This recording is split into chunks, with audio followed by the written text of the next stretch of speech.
Паргали Ибрагим Паша – видный османский государственный деятель, оставивший неизгладимый след в истории. Его полюбили почти все зрители сериала «Великолепный век», а после его казни некоторые даже перестали смотреть эту турецкую сагу. Мы много раз уже говорили о том, кем был на самом деле Паша, и даже уже обсуждали разные версии его брака. Недавно на канале «Империя» вышло видео, посвященное могиле Паргали. Но сегодня я хотела бы рассказать вам историю его семьи. Информации не очень много, так что видео будет коротким. Турецкий историк, писатель и ректор Национального университета обороны Эрхан Афионько в своей работе 2012 года, посвященной изучению отчетов венецианских послов, утверждает, что на момент, когда Ибрагим был великим визирем Османской империи, его родная семья из Парги оставалась в живых в полном составе – отец, мать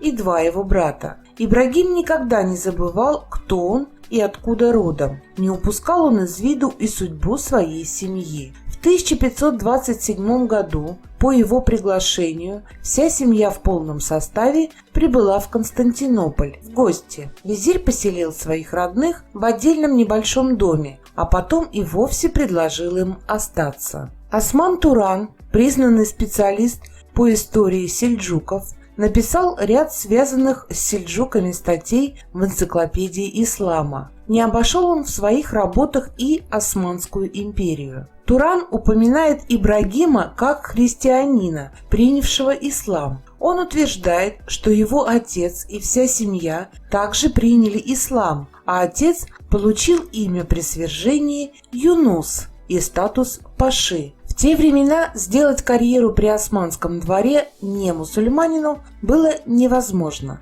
Кстати, интересная деталь. Турецкий историк Осман Туран был женат на правнучке султана Абдулхамида II. Итак, после того, как вся семья Паргали стала мусульманами, а отец получил статус паши, они были отправлены на одну из территорий провинции Египет, где Юнус стал наместником. Основной задачей паши был контроль за уплатой дани в государственную казну османов. Смерть Паргали никак не отразилась на его семье, но, как мы все понимаем, никто из современников не описывал их жизнь, а потому информации крайне мало. Важным выводом во всем этом является то, что родные братья Ибрагима вполне себе могли оставить потомство, а значит, мы вскоре можем узнать о том, что они живут и в наши дни. Подобно тому, как внуки в 8, 9 и 10 поколении на сегодняшний день претендуют на статус потомков